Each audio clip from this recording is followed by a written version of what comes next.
तरीके से आइए, तरीके से किसी भी चीज का एक तौर तरीका है, उस तरीके से।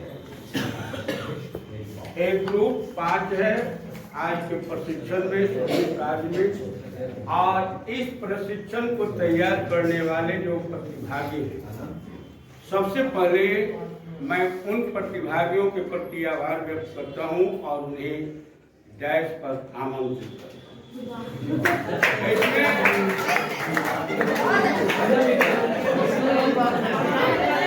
आइए, सबसे पहले प्राथमिक विद्यालय केवल विघा सर्वश्री कंचन कुमार जी।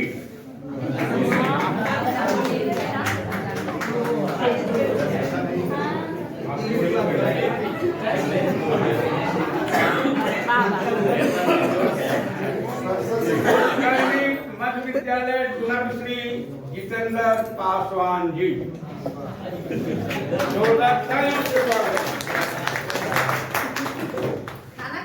इसको समृद्ध करने में महत्वपूर्ण योगदान देने वाले उत्क्रमित मध्य विद्यालय दरोगा विघा के सर्वश्री सचिन कुमार जी आए।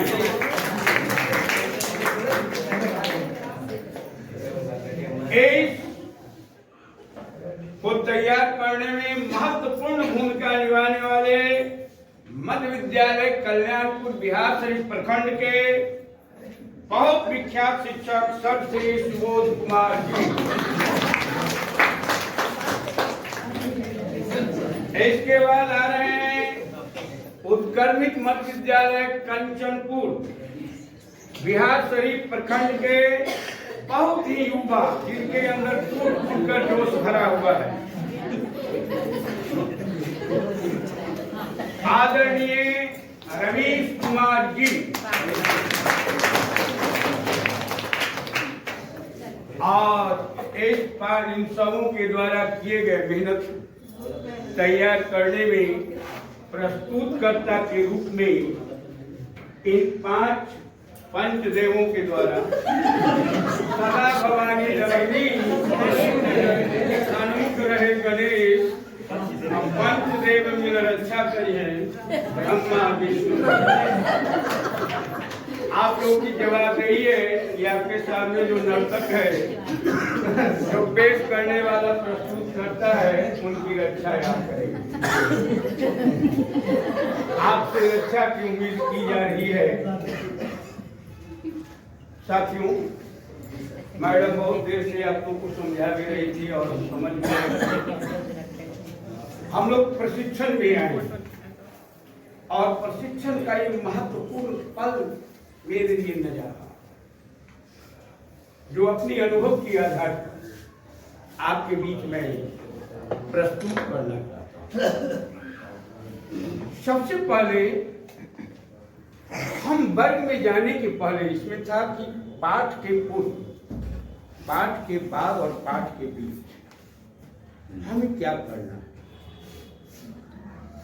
पाठ के पूर्व जो हमें हमारे गुरुदेव ने ट्रेनिंग दिया, सर्वश्रेष्ठ सोना प्रसाद, सबसे पहले आपको वेशभूषा पर ध्यान देना।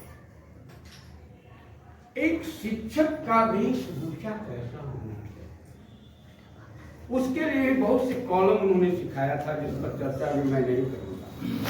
एक शिक्षिका का क्या वेशभूषा होना चाहिए, एक शिक्षक का क्या वेशभूषा होना चाहिए। ऐसा तो नहीं कि हम क्रिकेट के मैदान में जा रहे हैं या नाटक के मैदान, हम एक क्लासरूम में जा रहे हैं। तो सबसे पहला जो ट्रेनिंग है, जब हम वर्ग के लिए तैयार हों, विद्यालय के लिए तैयार हों, महिलाओं का क्या ड्रेस है, पुरुषों का क्या ड्रेस हम लोग को बताया जाए। तो सबसे पहले मैं मैडम की ओर से आप लोगों को इंडिकेट करना चाहूंगा कि वेशभूषा हमेशा शिक्षकीय रूप में, नियंत्रित रूप में, जो एक शिक्षक का वेशभूषा है, भड़काऊ न हो, ऐसा वैसा न हो, एक शिक्षकीय वेशभूषा में हमें वर्ग में प्रवेश। जब हम वर्ग में प्रवेश कर जाते हैं तो वर्ग में प्रवेश करने का हाव भाव आपका क्या है? वर्ग प्रवेश के भी कुछ नियम हैं। मैडम जी वर्ग में आ रहे हैं, जरा चेहरा क्वेश्चन बनाए रखते तो क्या हो, लेकिन इनका चेहरा देखने के बाद हमको तो आभास हो रहा था अपने गुरुओं की बात। हम तो वहाँ से चलते हैं, सरस्वती जी की कृपा से चलते हैं, अपने गुरु का स्मरण करके ही हम आते हैं। तो वर्ग में प्रवेश करने का तरकीब है, आपका घर में क्या मूड रहा है उससे ताल्लुक नहीं, बाजार में क्या मूड रहा उससे ताल्लुक नहीं। आपको जब वर्ग में प्रवेश करेंगे तो बिल्कुल प्रसन्न चित्त मुद्रा हो, प्रसन्न चित्त मुद्रा। मुद्रा जो हो वर्ग में प्रवेश करने पर ऐसा आपको देखे बच्चे तो लगे कि रोता हुआ बच्चा भी खिलखिलाने लगे, रोता हुआ बच्चा भी हंसने लगे, इधर उधर का ध्यान यदि कोई है तो वह भी आपकी ओर स्वतः है। ऐसी मुद्रा में आपको वर्ग में, हमें वर्ग में प्रवेश लेना चाहिए। और वर्ग में प्रवेश करने के बाद क्या करना चाहिए? मैंने और अपने मित्रों को देखा, छोटे बड़े भाइयों को, वो इस कमेंट्री में मैडम बार बार कह रही थी, हालांकि एक सफल राइटर वही होता है जिसकी आलोचना हो, समालोचना हो। जैसे हमारे भैया समालोचना में मांगे, इस बात की समालोचना नहीं हुई वो सफल नहीं है। हम लोग को ट्रेनिंग में ये भी बताया गया, कितना भी हम अंग्रेजी में बोल रहे। एक बार हम 8वां क्लास में लेसन प्लान दे रहे थे तो अंग्रेजी वाक्यों का अधिक प्रयोग कर रहे थे, टीचर ने लिख दिया यू आर स्पीकिंग अंग्रेजी ज्यादा, अंग्रेजी आप ज्यादा, अंग्रेजी वाक्यों का प्रयोग ज्यादा कर रहे थे। हमने महसूस किया ध्यान, लेकिन वो बुराई, लेकिन समालोचना कैसा होना चाहिए, कोई व्यक्तिगत बात नहीं होनी चाहिए। समालोचना ऐसी होनी चाहिए जिसका अच्छा प्रभाव, खुशियां, बिना विपक्ष के पक्ष तो होता ही नहीं, पक्ष यदि है और विपक्ष है ही नहीं तो फिर पक्ष कम। तो वर्ग में प्रवेश करने के बाद हम क्या करेंगे? सबसे पहला, मैडम आ गई क्लास में, हमारा क्लास ऐसे बैठती जैसे तैसे। अब वर्ग व्यवस्था में हम क्या देखें? बुरा नहीं मानिएगा, जब मैं क्लास में चला जाता हूँ, चाहे 8वां के बच्चे हो, 7वां के बच्चे हो, जब मैं यहाँ से देखती हूँ मैडम थोड़ा इधर है, बच्चे एक बच्चे भी इधर बैठे हुए हैं, यदि रो हमको गड़बड़ बुझा रहा है ऑटोमेटिक बच्चे आगे की ओर देख करके यहाँ वहाँ होती, तकलीफ आपको नहीं, मैं बड़ा ही बैठने की कला, बैठने का तरीका, अब उनका चेहरा कैसे दिखाई पड़े कि बच्चे को सुसंस्कृत ढंग से बैठे हुए हैं या नहीं, इसको बात। इसके बाद क्लास वर्ग व्यवस्था कैसी है? खिड़कियां बंद है, उसको खुलवा देना है। रोशनी युक्त है या नहीं, यदि रोशनी तो रोशनी को देखना है, हवादार होना चाहिए। एक वर्ग व्यवस्था वर्ग में कहीं जब मैं घुसता हूँ और एक कागज का टुकड़ा यदि नजर पड़ गया तब तो फिर क्लास की जो है वर्ग में यदि प्रवेश कर गया तो कागज का टुकड़ा कहीं गिरा हुआ नजर नहीं आवे, कहीं कोई की नजर नहीं आवे। मैंने वर्ग एक सुव्यवस्थित ढंग से वर्ग को हम लोग व्यवस्थित कर लेंगे। तीसरी बात, जब हम वर्ग व्यवस्था कर लेंगे तो वर्ग व्यवस्था के बाद हम आएंगे प्रस्तावना पर, प्रपोजल। क्या पर्पस, क्या प्रपोजल लेकर हम आए वर्ग में? जैसे यहाँ भी मैं आया कुछ प्रपोजल लेके, हालांकि इसका तरीका था कि मैं बाहर से अंदर आता तो एक शिक्षक के रूप में दिखता, लेकिन चूंकि यहाँ ट्रेनिंग है इसीलिए उस रूप को हमने बंद किया और इस रूप को बनाया।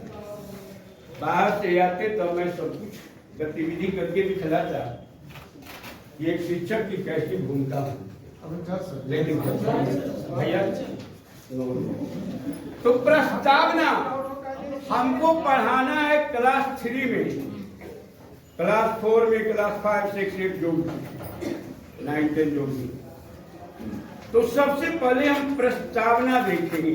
प्रस्तावना के लिए क्या हम करेंगे? कुछ बच्चों का ध्यान ननिहाल में है, कुछ का ध्यान क्लास के बाहर है। उसके ध्यान को हम अपनी ओर केंद्रित करने के लिए TLM का प्रयोग, जैसे हमारे छोटे भाई ने पत्ते का प्रयोग किया, चित्र का प्रयोग किया, बहुत ही बात किया। तो सबसे पहले हम लोग बच्चों का इन प्रकारेण ज्ञान को अपनी ओर खींचेंगे। इसके लिए हमें यदि कहानी एक छोटा सुनाना पड़े, लघु कथा, तो सुनाएंगे। एक छोटा सा 2-4 लाइन का कोई कविता करना पड़े, कर देंगे। छोटा सा 2-4 लाइन गुनगुनाना पड़ेगी, गुनगुना देंगे, जो शिक्षाप्रद हो। माने प्रस्तावना में ध्यान देना है कि एक एक बच्चों का ध्यान इधर उधर वर्ग कक्ष से न भटके, एक एक बच्चे हमारी ओर आकर। इसके लिए क्या क्या आयाम है, इसके लिए क्या क्या चीजें चाहिए, मैंने कह दिया। सबसे बात अच्छा, जैसे भैया पढ़ा रहे थे पत्ता, कभी कभी हम क्लास में बड़े बड़े हुए चल जाते, पढ़ाते फूल।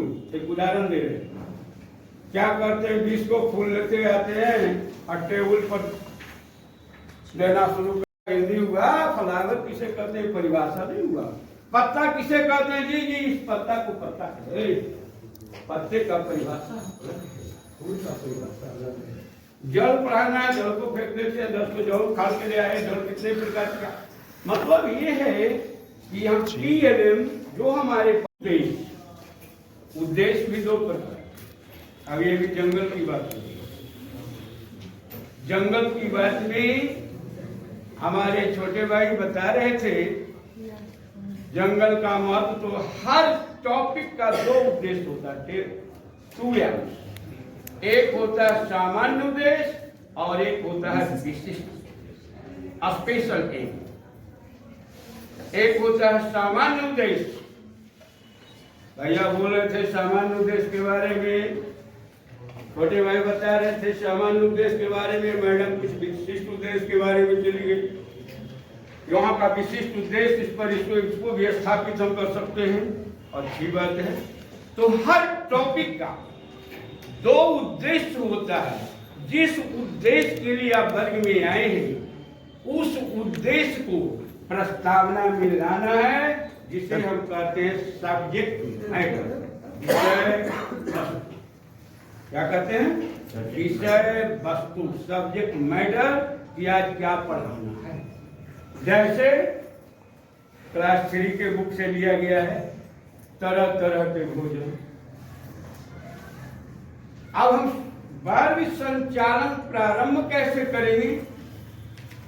प्रस्तावना में इसको देखना। जैसे मैं तो आता हूँ क्लास में, बच्चों से पूछ लेता हूँ, आज खाए हो जी, इस क्या खाए हो, बताने लगता जी दाल भात की तरकारी ना,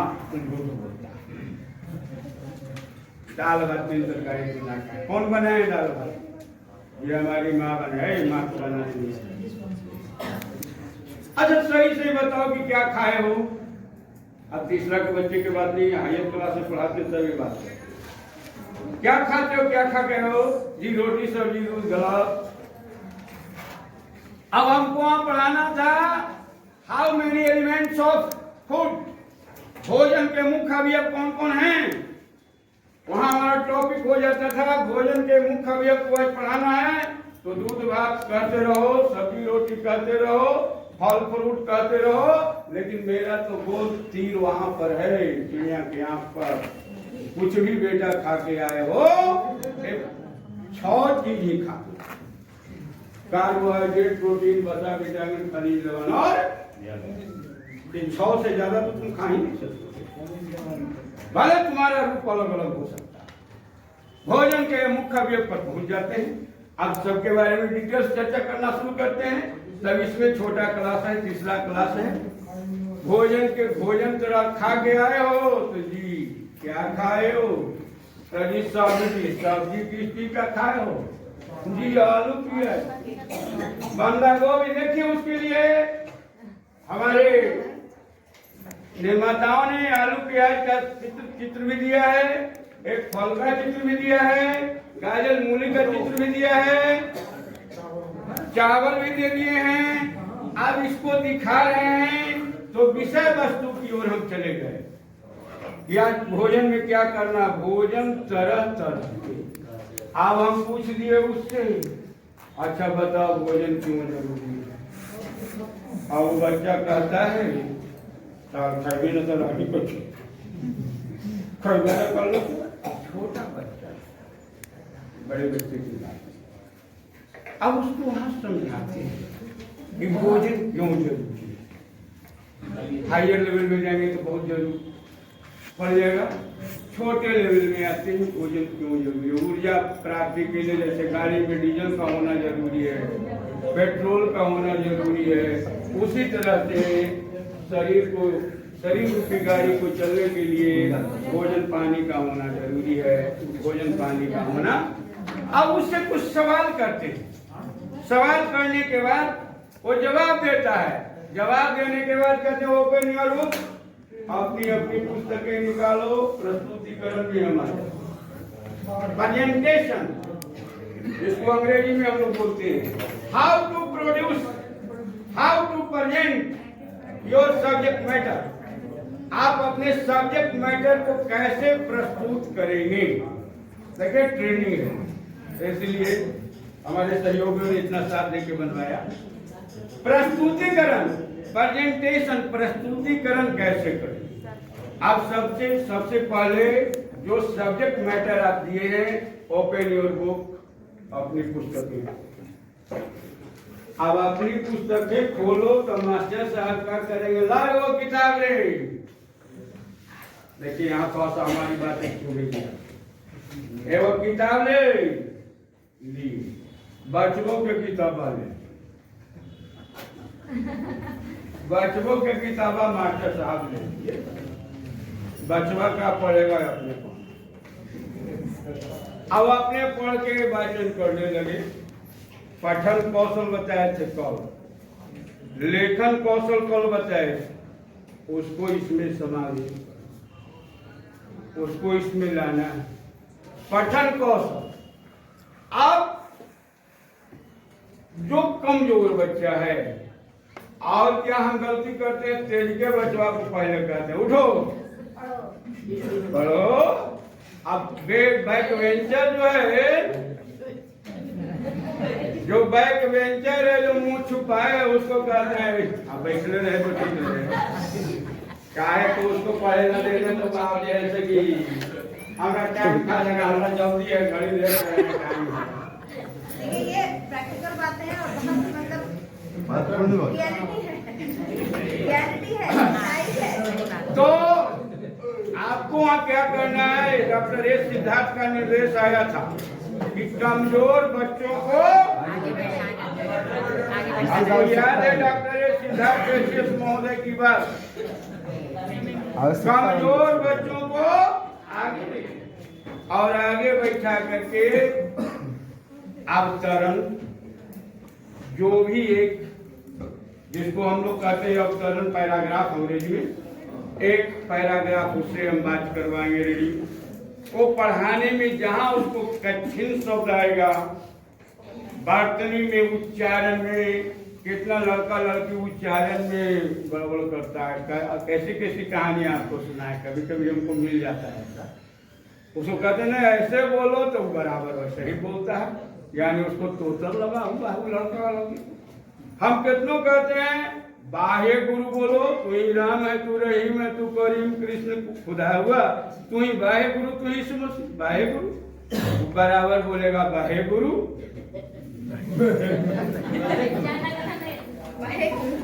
जनगण मन में कितनों कहेंगे बंग बोलो, तरंग बोलो, वो खटाक से बोलेगा बंगा तरंगा। हम बोलेंगे पंजाब बोलो, वो फट से बोलेगा पंजाब, सिंध, गुजरात। मैं नकल नहीं कर रहा हूँ, ये ट्रेनिंग की बात है। वो हमारे बेटे बच्चे बहुत छोटे बच्चे हैं, इसीलिए उस बच्चे का उसको सुधारने का हम प्रयास करते हैं। ये मेरा दायित्व है, एक शिक्षक होने के नाते एक दायित्व है। तो उसके पठन में उच्चारण में गड़बड़ियां हो सकती है, तो ऐसा नहीं कि हमारे जो जवान भाई है ना, अरे तू गलती पढ़ा रहे भैया जवान हो अभी थोड़ा सा, हम तो उस रास्ते से गुजर चुके हैं, बहुत सारे रास्ते से गुजर चुके हैं। ऐसा ना कि जरा सा गलती वाला, अरे दंड वाला की गलती है।